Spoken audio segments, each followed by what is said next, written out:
Hi hello नमस्ते. मस्त असा झणझणीत फक्कट ठेचा आणि भाकरी. काय स्वाद, काय चव, तोंडाला चव येते असा हा ठेचा कसा केला ते पाहूया. त्यासाठी साहित्य घेतलं आहे 125 ग्रॅम हिरवी मिरची, मूठभर कोथिंबीर, लसूण 2 गड्डे, हळद अर्धा चमचा, हिंग पाव चमचा, दाण्याचा कूट 3 चमचे, खोबऱ्याचा कीस 3 चमचे आणि लिंबू रस 1 चमचा, मीठ 1 चमचा, जिरे, तीळ अर्धा चमचा, साखर 3 चमचे तेल. प्रथम कढईत गरम करून त्यावर मिरच्या परतवण्यासाठी टाकावेत.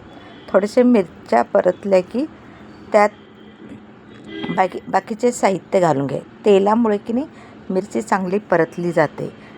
त्यानंतर थोडेसे मिरच्या परतल्या गेल्या की त्यात जिरे, लसूण, हळद, हिंग, तीळ टाकून परत एकदा परतवून घ्यावे. ते सगळे साहित्य एकत्र परतवल्यामुळे चव येते किंवा भाजली जाते. त्यानंतर दाण्याचा कूट, कोथिंबीर, मूठभर कोथिंबीर, मीठ, साखर, कोथिंबीर पण परतून घ्यायची आहे. त्यामुळे कोथिंबीरचा स्वाद कच्चा राहणार नाही.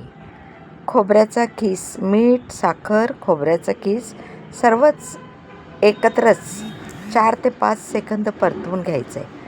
पहिल्यांदा मिरची परतली गेली, त्यानंतर बाकीचे साहित्य घातले. मिरची परतल्यानंतर बाकीचे साहित्य करपू नये म्हणून नंतर मिरची परतल्यानंतरच बाकीचे साहित्य घालायचे. नंतर सर्व साहित्य मिक्सीतून बारीक असे नाही तर थोडेसे भरडच वाटून घ्यावी.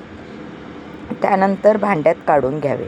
त्यावर लिंबाचा रस, मी अख्खा 1 लिंबाचा रस घेतला आहे. थोडासा आंबटपणा पण जाणवायला पाहिजे. उरलेले तेल घालून मिश्रण कालवून घेतलेलं आहे. असा हा फक्कड चरचरीत ठेचा तयार झाला. त्या भाकरीसोबत खायला तयार असा हा ठेचा तुम्हीही करून बघा आणि कसा झाला ते कमेंट करून जरूर कळवा. असा हा हिरव्या मिरचीचा ठेचा फक्कड आणि झणझणीत. धन्यवाद.